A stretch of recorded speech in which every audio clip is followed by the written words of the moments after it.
I'm here with Derek Jenkins, the Director of Design for US Mazda.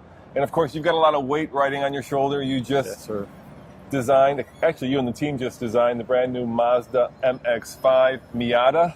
And I want to know what inspired you, but don't go away because that's coming up next on the Fast Lane Car.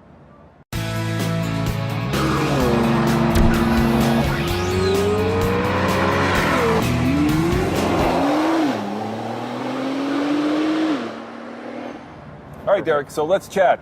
The new design is much more aggressive. The old one was kind of cutesy, kind of fun. This one seems much more purposeful, especially in the headlight. Why did you decide to change directions in that regard? You know, I think that was through a lot of discussion earlier on with the project. There was kind of two routes to go, whether we stay purely classic and keep, you know, every little aspect like NA, NB, and C, all the prior generations, or we make a bigger step and try to bring the car into a more contemporary context. Certainly we didn't want to take out any of the fun. The fun's all going to be there, and the car will always be about fun. But we did want to put a stronger kind of face on the car, both you know, metaphorically and literally. But we wanted the car to have this a little bit more feeling of its capability, you know, so it really looked the part. We all know that MX-5 is a great handling vehicle, and it will always be that, but we wanted that to come across a little bit more in a modern way and a little less kind of in a 50s, 60s paradigm like it's been evolved from prior. So I got to ask you, what are your top three favorite aspects of the new car? Let's start with three. You know, I think for sure the interior. Yeah. I'm really proud of the interior. Our team had a lot to do with that. Started in California. My lead designer, Julian Montese, followed it all the way to the very end in Japan, lived over there for a while. So we're very proud of the interior. I think the overall proportion of the car, you know, we've managed to get a slightly longer wheelbase, bring the proportion of the car down, get the cabin of the car pulled back so you get that classic silhouette, and then for sure the front of the car. I think trying to put a stronger, more confident face on the car is something that will, I believe, attract new customers to the MX-5, new enthusiasts, you know, and I think that's very, very important for the long-term success of the car.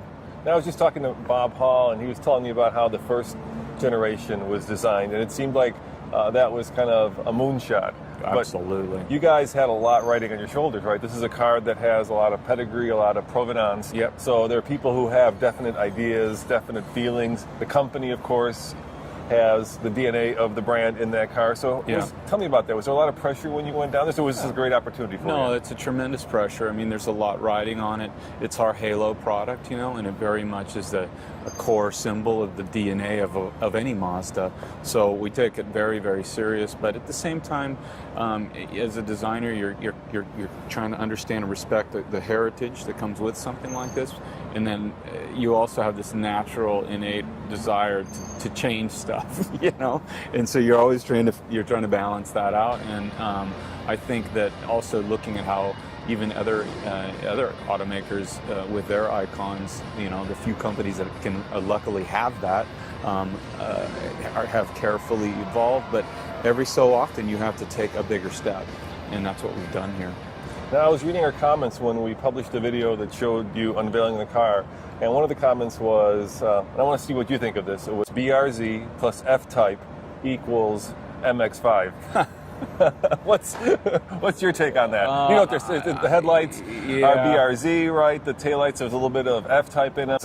Is that fair, or is that a harsh YouTube comment? I think that's just people reaching for stuff personally, but I think the car has originality all over it. You know, I think certainly you can draw some parallels with certain details, and people like to do that, you know, when they haven't fully digested something. We do it with music and art, architecture. We all do it. Fashion. No, that looks like my mom used to wear it. You know, it's like, and the next thing you know, you're wearing it. You know, I think it's important to keep an open mind and wait till you see the car on the road. And I think this car will definitely live on its own identity. And have you seen the other road yet? Has it been out there in the wild? Yeah. Because you don't have a chance. I've had the opportunity in still close quarters, you know. But obviously we have our test tracks and we have our viewing areas where we can see the car with the other cars and see it in at least rolling, you know, but not on the public road, of course. That's still That's still not been possible yet. So when you're kind of a Mazda designer, that's kind of in the same shoes that, let's say, Bob Hall is or Tom, what do you hope that people remember about you when they look at this car? You know, I just think I feel like my contribution here was to try to bring the car into a modern context. That was, you know, I always tried to reflect the idea of, you know, what would my fellow enthusiasts really want in their driveway? What would they go out and buy a car like this? What would they want? What would I want? What would my friends want? And I think, you know, it was an important topic, and not to get completely locked down by trying to replace the car with something so similar that what came before. Yeah. So keeping the heritage, the provenance, but yet moving the ball forward. Absolutely. Concept's the same, but it has to evolve.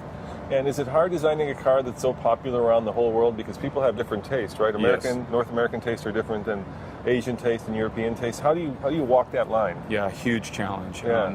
Definitely the car has certain appeals, and say, especially in Japan, you know, there's a certain buyer there, and it's probably pretty different than the buyer here. You know, the car's used differently. Certainly there's a European buyer. So yeah, that's a huge challenge, you know, but it's one of those things, again, with the risk of which way do you go. We still have, obviously the car has to be a global product, and it has to be a balanced approach and still work in all of those markets. So the real the sweat of that was really the coming together of the different teams around the world. You know, we have our team in California, we have our colleagues in Frankfurt, Germany, that represent the European region, and of course our main team in Japan. There's a whole series of it's like small competitions, and then a review process and selection of the key ideas that work for the global palette, and that's how it comes together. So last question.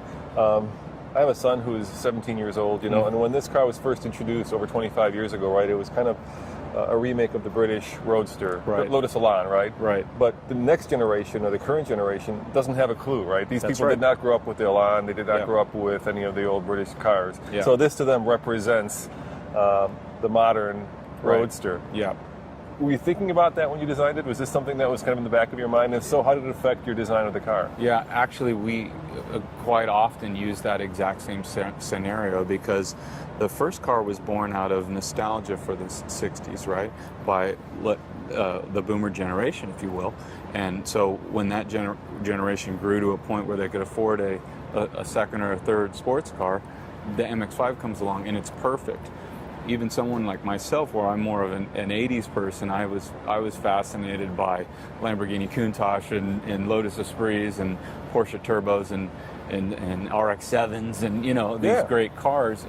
So my kind of nostalgia is different, you know, and so your son's is yet a different again, and hence the importance to modernize it to a degree that it looks fresh to a new audience, but still has that DNA, still has that lineage. And again, that's what we're striving for. Well, thank you very much for your time. You. I really appreciate it. And thank you guys for watching. Check out tflcar.com for more news, views, and of course, great interviews with the designers that are forging today's modern classics. This is Roman. See you next time. Ciao.